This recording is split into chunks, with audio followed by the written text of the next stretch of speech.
আসসালামু আলাইকুম ভিউয়ার্স, কেমন আছেন সবাই? আশা করি সবাই খুব ভালো আছেন। আমিও আল্লাহর অশেষ রহমতে অনেক ভালো আছি। সকাল সকাল হাজির হয়ে গেলাম আপনাদের সামনে আমার সোনামণিদের নিয়ে। সকালে উঠেই আমি রুটি ভাজি করে নিয়েছি, সংসারে অন্যান্য কাজও করলাম। তারপর ওদেরকে জিজ্ঞাসা করলাম, আম্মু তোমরা কি খাবা? তারা বলল আমরা রুটি ভাজি খাবো না, আমরা নুডলস খাবো। তা ওদের একটু নুডলস রান্না করে দিলাম, ওরা খেতে আসে।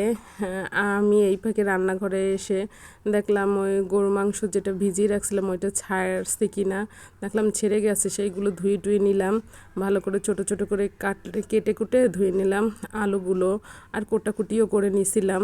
ওদের খাওয়া দাওয়া হয়ে গেলে টিচার আসলে ওরা পড়তে বসে যাবে। এই ফাঁকে আমি আবার খিচুড়ি রান্না করবো, সেই মশলাটা কষিয়ে নিলাম। মশলা কষানো হয়ে গেলে চাল ডাল আলু যেগুলো ধুয়ে রাখছিলাম ওইগুলো দিয়ে ভালো করে একটু ভেজে নিতে হবে, কারণ চাল ডাল ভাজা না হলে খিচুড়ি ভালো হয় না। আমার চাল ডাল আলু এগুলো ভাজা হয়ে গেছে। তারপর আমি ফুটন্ত গরম পানি দিয়ে দিতেছি, কারণ খিচুড়ি ঝরঝরা করতে চাইলে গরম পানি দিতেই হবে।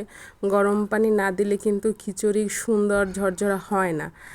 আমি এভাবেই রান্না করি, জানি না কে কীরকম রান্না করে। আমি 5 মিনিট পর ঢাকনা উঠিয়ে দেখলাম কি অবস্থা, দেখলাম ফুটছে, কিন্তু চালগুলো ভালো সেদ্ধ হয় না, এই জন্য নাড়াচাড়া দিয়ে আবার ঢাকা দিয়ে দিলাম।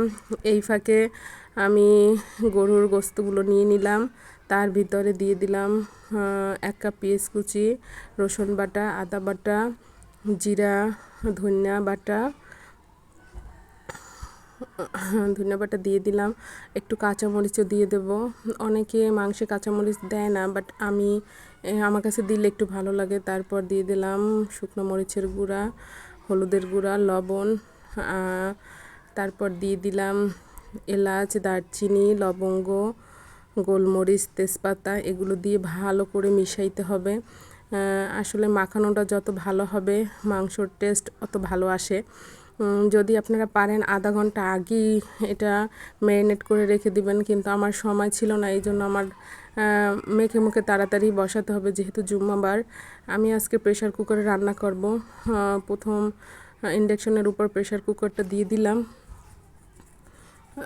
প্রেশার কুকারটা গরম হলে তার ভিতরে সরিষার তেলটা দিয়ে দিছি। তেল গরম হওয়ার পর মাংসগুলো সব দিয়ে দিলাম, একদম সবগুলো মাংস কাঁচাইয়া দিয়ে দিছি।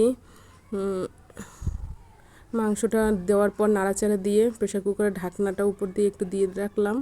একটা টমেটো দিয়ে দিছি, আমার বাসায় ছিল, এটা অপশনাল, কেউ চাইলে দেয়, কেউ না চাইলে না দেয়।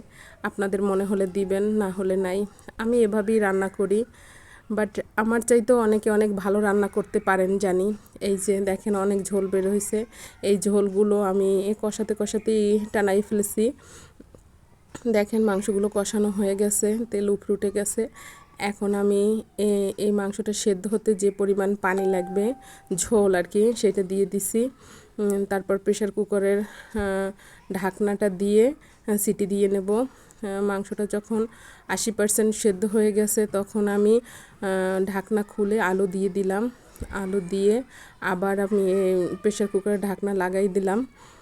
তারপর 2টা সিটি দেওয়ার পরে আমি খুলে ফেলছি ঢাকনা, কারণ আলু দেওয়ার পর 2 থেকে 3টা সিটির বেশি দরকার হয় না। তারপর আমি অন্য একটা কড়াইতে ট্রান্সফার করে নিলাম, কারণ কড়াইতে ট্রান্সফার করে নিলে একটু এটা থেকেই নিয়ে খাওয়া যায়, অসুবিধা হয় না, আর প্রেশার কুকার দিয়ে একটু উঠাইতে ঝামেলা হয়।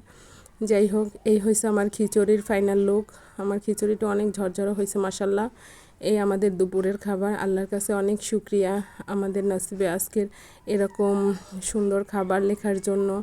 আসলে সকল শুকরিয়া আল্লাহ পাকের, তার ইচ্ছা না হলে কোনো কিছুই করা যায় না।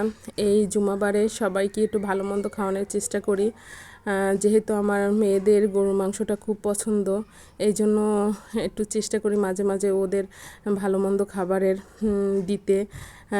আজ এই পর্যন্তই, দেখা হবে অন্য কোনো দিন অন্য কোনো রেসিপি নিয়ে। Tata, bye bye.